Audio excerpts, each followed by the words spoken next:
Terima kasih atas waktu dan kesempatan yang diberikan kepada kelompok kami. Kami akan mempresentasikan hasil review materi tentang menghitung biaya modal perusahaan. Sebelumnya, izinkanlah kami untuk memperkenalkan diri. Saya sendiri, nama Maria Rosari Alfonso, NIM 1919017. Dan ini adalah rekan-rekan saya. Perkenalkan, nama saya Isabel Cardoso, NIM 191901141. Perkenalkan, nama saya Belda Magusripa, NIM 191901139. Perkenalkan, nama saya Sri Salsa Faradila Jamirano, NIM 191901130. Perkenalkan, nama lengkap saya Febian Tilabu dengan NIM 1919036. Baik, materi pertama, biaya modal. Biaya modal atau cost of capital adalah dikeluarkan biaya real yang harus oleh perusahaan untuk pengadaan aset dan operasional suatu perusahaan. Modal dapat dilihat di neraca sisi kanan seperti hutang, saham biasa, saham preferen, dan laba ditahan. Penentuan besarnya biaya modal ini dimaksudkan untuk mengetahui beberapa besarnya biaya real yang harus dikeluarkan perusahaan untuk memperoleh dana yang diperlukan. 2. Pentingnya biaya modal. Pentingnya biaya modal meliputi 1. Maksimalisasi nilai perusahaan mengharuskan biaya-biaya termasuk biaya modal diminimumkan. 2. Keputusan penganggaran modal atau capital budgeting memerlukan estimasi biaya modal. 3. Keputusan-keputusan penting lain seperti leasing dan modal kerja juga memerlukan estimasi biaya modal. Berikut fungsi biaya modal. 1. Terkait dengan pajak yang dikenakan pada perusahaan. Biaya modal yang dikenakan pada modal pinjaman berbeda dengan biaya modal pada modal sendiri. Konsep perhitungan biaya modal didasarkan pada perhitungan sebagai berikut. A. Sebelum pajak atau before tax basis, yaitu perlu disesuaikan dulu dengan pajak sebelum dilakukan perhitungan biaya modal rata-ratanya seperti obligasi. B. Setelah pajak atau after tax basis. Berikut 2. Sebagai discount rate untuk menentukan diterima atau ditolaknya suatu usulan investasi, yaitu dengan membandingkan tingkat keuntungan atau rate of return dari usulan investasi tersebut dengan biaya modalnya. Biaya modal di sini adalah biaya modal yang menyeluruh atau overall cost of capital. Misalnya, jika kita menggunakan metode net present value atau profitability index untuk menentukan diterima atau ditolaknya suatu usulan investasi, maka biaya modal berfungsi sebagai discount rate yang digunakan untuk menghitung nilai sekarang dari proses dan pengeluaran investasi. Biaya hutang atau cost of debt. Biaya hutang sama dengan KD atau yield to maturity, yaitu biaya komponen hutang yang digunakan untuk kalkulasi biaya modal rata-rata tertimbang. Dalam perhitungan WACC, kita memakai biaya hutang setelah pajak sama dengan KD dikali 1 kurang T, di mana T adalah tarif pajak perusahaan. Dengan catatan, penggunaan hutang sebagai modal menurunkan penghasilan yang dikenai pajak karena bunga yang harus dibayar. Karena itu, penggunaan hutang dapat mengurangi pajak yang dibayar. Biaya saham preferen atau KPS. Biaya saham preferen sama dengan tingkat keuntungan yang dinikmati pembeli saham preferen atau KPS.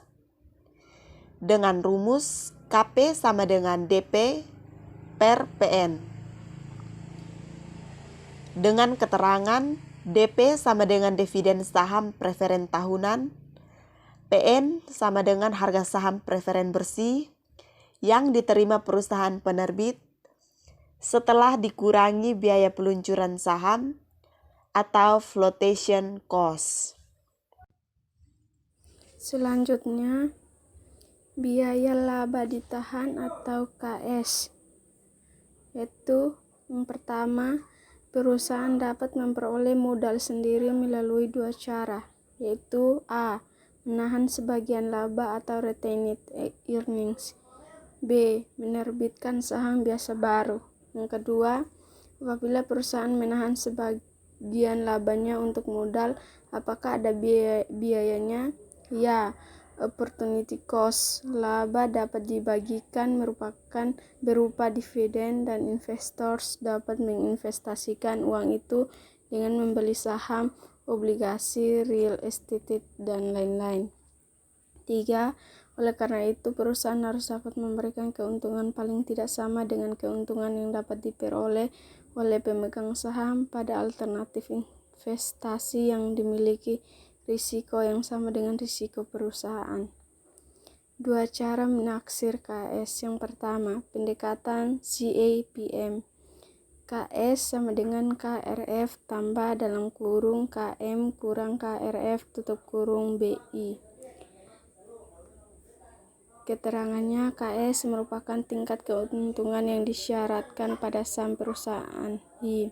KRF merupakan risk free rate atau bunga bebas risiko. KM merupakan tingkat keuntungan portofolio pasar. BI merupakan beta saham perusahaan. 1. 2. Model diskonto dividen. Dividen diskon model menjelaskan biaya ekuitas ataukah merupakan diskonto yang menyeimbangkan nilai sekarang dari keseluruhan dividen per lembar saham yang diharapkan di masa akan datang, sehingga biaya modal merupakan faktor diskonto dari dividen yang ada. Rumus atau jika tidak ada pertumbuhan dividen. PO sama dengan D1 per tutup kurung 1 dalam kurung 1 tambah KE tambah D per dalam kurung 1 tambah KE tambah DUC tambah per 1 tambah KE tambah dan seterusnya. PO sama dengan OC sigma T sama dengan 1 D per dalam kurung 1 tambah KE. Jika dividen diharapkan mengalami pertumbuhan atau growth sebesar G per tahun, maka biaya ekuitas yaitu PO sama dengan UC sigma T sama dengan 1 D dan buka kurung 1 tambah G tutup kurung per dalam kurung 1 tambah KE. Apabila diasumsikan bahwa biaya ekuitas atau KE lebih besar daripada tingkat pertumbuhan dividennya, maka rumusnya menjadi PO sama dengan D1 per KE kurang G, di mana D1 sama dengan DO kali 1 tambah G, sehingga rumus biaya ekuitasnya adalah KE sama dengan D1 dibagi PO ditambah G, di mana PO adalah harga pasar saham biasa pada saat ini, DT adalah dividen yang diterima untuk periode atau T, KE adalah tingkat keuntungan yang disyaratkan investor, G adalah growth atau pertumbuhan, DO merupakan dividen yang diterima pada waktu atau T sama dengan 0. Yang berikut adalah biaya ekuitas saham biasa baru atau ekuitas eksternal atau KE. Ekuitas eksternal atau biaya laba ditahan, biaya flotasi atau biaya-biaya yang harus dikeluarkan karena menerbitkan saham baru. Contohnya yaitu komisi pialang. Yang berikut adalah weighted average cost of capital. Untuk menghitung biaya modal, kita bisa menggunakan weighted average cost of capital. Weighted average cost of capital adalah rata-rata tertimbang dari seluruh komponen modal. Komponen modal yang sering dipakai yaitu saham biasa, saham preferen, utang, dan laba ditahan. Seluruh komponen modal atau capital components mempunyai suatu kesamaan, yaitu investor yang menyediakan dana berharap untuk mendapatkan return dari investasi mereka.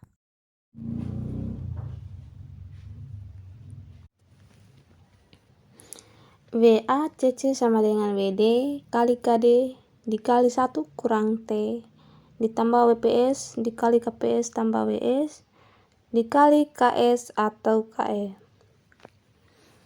KD adalah biaya hutang, KPS biaya saham preferen, KS biaya laba ditahan, KE biaya saham biasa baru, T pajak. WD, WPS, WS sama dengan bobot yang digunakan untuk hutang saham preferen dan ekuitas saham biasa. Biaya modal dihutang berdasarkan biaya untuk masing-masing sumber dana atau biaya modal individual. Namun, jika pers menggunakan beberapa sumber modal, maka biaya modal yang dihitung adalah biaya modal rata-rata tertimbang dari seluruh modal yang digunakan. Biaya modal rata-rata tertimbang ini disebut dengan weighted average cost of capital atau disebut WACC. Biaya modal marginal itu biaya tambahan untuk setiap unit baru. Biaya marginal tenaga kerja adalah biaya yang timbul karena menambah seorang tenaga kerja. Contoh, apabila perusahaan menambah 10 orang tenaga kerja, maka biaya marginal tenaga kerjanya mungkin 500.000 per orang. Tetapi bila 100 orang tambahannya, maka biaya marginal ini mungkin jadi 750.000 per orang karena sulitnya mencari tenaga kerja sekian banyak dengan kapabilitas sesuai kebutuhan. Demikian review kelompok kami tentang materi menghitung biaya modal perusahaan. Untuk teman-teman yang punya pertanyaan, kritik, atau saran untuk kelompok kami, silahkan di kolom komentar. Terima kasih.